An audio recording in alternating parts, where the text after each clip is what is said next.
আসসালামু আলাইকুম সুপ্রিয় সপ্তম শ্রেণীর শিক্ষার্থীরা, তোমাদের বিজ্ঞান পরীক্ষার নমুনা প্রশ্ন ও উত্তর নিয়ে আজকের এই ক্লাসটি সাজানো।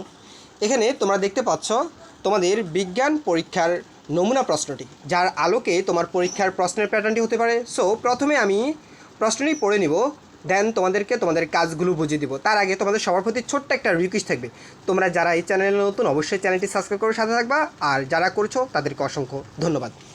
এখানে দেখো বলছে, আমাদের আশেপাশে ছড়িয়ে ছিটিয়ে আছে অসংখ্য বস্তু, সর্বত্রই পদার্থের উপস্থিতি বিদ্যমান। শিক্ষার্থীরা দলগতভাবে পদার্থের প্রকারভেদ, ধরন, বিভিন্ন বিষয়ে আলোচনা করবে। নিচের কাজগুলো এককভাবে খাতায় লিখবে, আলোচনা করে কাজগুলো তারপরে খাতায় লিখবে। তো প্রথমে শিক্ষার্থীরা 20 মিনিট দলগত আলোচনা করবে। তারপর এখানে কাজ 1, পদার্থ সম্পর্কে যা জেনেছে তা উল্লেখ করে মৌলিক পদার্থের একটি তালিকা তৈরি করবে। এটা হচ্ছে তোমাদের প্রথম কাজ। তাহলে দেখো আমরা প্রথম কাজটির অ্যান্সারটা একটু দেখে নিই।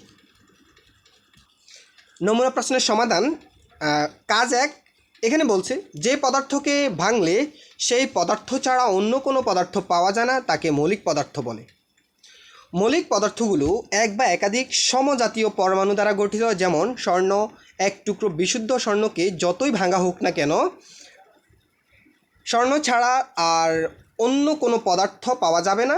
অনুরূপ আমরা আমাদের শ্বাস প্রশ্বাসের জন্য অক্সিজেন গ্রহণ করি, সেটিও মৌলিক পদার্থ। কারণ এই গ্যাস যত ভাগ করা হোক না কেন, অক্সিজেন ছাড়া কোনো কিছুই পাওয়া যাবে না।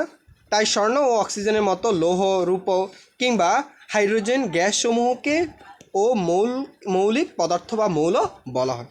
এখানে নিচের কতগুলো মৌলিক পদার্থ দেওয়া হলো: হাইড্রোজেন, অক্সিজেন, কার্বন, এরপর অ্যালুমিনিয়াম, লৌহ, আয়রন, স্বর্ণ এবং রূপা। ঠিক আছে, এগুলো জাস্ট তোমাদের মৌলিক পদার্থের একটি তালিকা। দেখো প্রিয় শিক্ষার্থীরা, এটা কিন্তু আমি আবার বলছি, এটা কিন্তু তোমাদের জন্য জাস্ট একটা নমুনা প্রশ্ন। তোমাদের মূল প্রশ্নগুলো কিন্তু প্রতিদিনই তোমাদের মূল পরীক্ষার প্রশ্নগুলো এই চ্যানেলে অ্যান্সার প্রশ্ন এবং প্রশ্নের অ্যান্সার সহকারে কিন্তু আপলোড করা হয়। সো প্রিয় শিক্ষার্থীরা, সেই ক্লাসটি তোমরা এখানে পর্ব 1 এবং পর্ব 2, এই যে বিজ্ঞান আসল প্রশ্ন পর্ব 3, এভাবেই ধারাবাহিক পর্ব অনুযায়ী তোমাদের এই ক্লাসগুলো সাজানো থাকবে। সো প্রিয় শিক্ষার্থীরা, আমি প্রশ্নটির অপেক্ষা আছি। প্রশ্নটি পাওয়ার সাথে সাথে তোমাদের প্রশ্ন এবং উত্তরগুলো করে দেবো। সো তোমরা যারা নতুন চ্যানেল, অবশ্যই চ্যানেলটি সাবস্ক্রাইব করে সাথে থাকবা, যাতে করে তোমার ভিডিওটি খোঁজাখুঁজি না করা লাগবে। আমি ভিডিওটি ক্লাসটি আপলোড করার সাথে সাথে তোমাদের কাছে যেন শো করে। ঠিক আছে, আচ্ছা। তো এখানে দেখো, আর একটা রিকোয়েস্ট থাকবে, ভিডিওটি অবশ্যই একটা লাইক করে দিবা। দ্বিতীয় কাজ, পদার্থের অবস্থা সম্পর্কে একটি প্রতিবেদন তৈরি করো। তো আমরা প্রতিবেদনের কীভাবে প্রতিবেদন তৈরি করতে হয় সেই প্রসেসটিও শিখব। দেখো, পদার্থের অবস্থা সম্পর্কে একটি প্রতিবেদন তৈরি করো। নাম থাকবে নাফিজা তাবাসসুম রিতাজ, সপ্তম শ্রেণী। এখানে তারিখ থাকবে, ঠিক আছে। এবং প্রতিবেদনের একটা শিরোনাম থাকবে। কী হতে পারে প্রতিবেদন? পদার্থের বিভিন্ন অবস্থা সম্পর্কে জানা। যেমন পদার্থের অবস্থা সম্পর্কে তোমাকে প্রথমে এগুলো পয়েন্ট আকারে লিখলে সুন্দর হবে। ঠিক আছে, পদার্থের অবস্থা সম্পর্কে: যার ভর আছে এবং স্থান জায়গা দখল করে তাই পদার্থ। প্রকৃতির পদার্থ 3 অবস্থা থাকে, যথা কঠিন, তরল, বায়বীয়। পদার্থের ভিন্ন ভিন্ন রূপকে পদার্থের অবস্থা বলে। পদার্থের বিভিন্ন অবস্থা সম্পর্কে নিচে আলোচনা করা হলো। যেমন কঠিন পদার্থের নির্দিষ্ট আকার, আয়তন ও ভর থাকে। কঠিন পদার্থের অণুগুলো আন্তঃআণবিক দূরত্ব কম থাকে, তাই চাপ প্রয়োগে আকৃতির পরিবর্তন করা যায় না। তাই প্রয়োগ কঠিন পদার্থের তরলে রূপান্তর করা যায়। কঠিন পদার্থের অণুগুলো কাছাকাছি থাকে, তাই এদের মধ্যাকর্ষণ বলও বেশি থাকে। এরপরে দেখো, তরল পদার্থেরও নির্দিষ্ট আকার নেই, কিন্তু আয়তন আছে। যেখানে যেই পাত্রে রাখা হয় সেই পাত্রে আকার ধারণ করে। তরল পদার্থের অণুগুলো আন্তঃআণবিক দূরত্ব কঠিন পদার্থ অপেক্ষা বেশি, আকর্ষণ বল প্রয়োগ অপেক্ষাকৃত কম। বায়বীয় পদার্থ: তরল পদার্থের আকৃতি পরিবর্তন করা যায়, তাপ প্রয়োগে তরল পদার্থে গ্যাসে রূপান্তর করা যায়, অর্থাৎ বায়বীয় পদার্থে রূপান্তরিত হয়।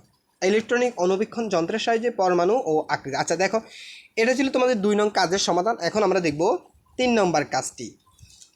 ইলেকট্রনে অণুবীক্ষণ যন্ত্রের সাহায্যে পরমাণু আকৃতি ও বৈশিষ্ট্য লিখো। মূলত ইলেকট্রনে অণুবীক্ষণ যন্ত্রের সাহায্যে পরমাণুর আকৃতি ও বৈশিষ্ট্য লিখতে বলছে আমাদের। তাহলে দেখো, আমরা এটার অ্যান্সারটাও দেখে নিই। ইলেকট্রনে অণুবীক্ষণ যন্ত্রের পরমাণু আকৃতি ও বৈশিষ্ট্য।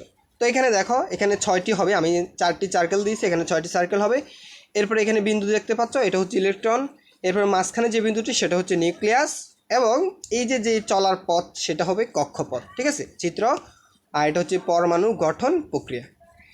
এরপরে দেখো, 4 নম্বর কাজ হচ্ছে পরমাণু গঠন বিন্যাস আলোচনা করো। ঠিক আছে, এভাবে মূলত তোমাদের প্রশ্নগুলো প্যাটার্নটি হতে পারে এইভাবে যে এই প্রশ্নটি যে হুবহু আসবে এমনটা না। আমি আবার বলছি, এটা জাস্ট তোমাদের জন্য একটা নমুনা প্রশ্ন, এর আলোকে তোমরা তোমাদের প্রশ্নগুলো পেতে পারো। আর তোমাদের মূল প্রশ্নগুলো বা আসল প্রশ্নগুলো অবশ্যই আমি এই ভিডিওগুলোতে দিয়ে দিব। সো চ্যানেলটি সাবস্ক্রাইব করে সাথে থাকো, যাতে ভিডিওটি পাওয়ার সাথে সাথেই তুমি তোমার পড়াগুলো শিখে নিতে পারো। ধন্যবাদ সবাইকে, ভিডিওতে অবশ্যই একটা লাইক করে দিবা। আল্লাহ হাফেজ।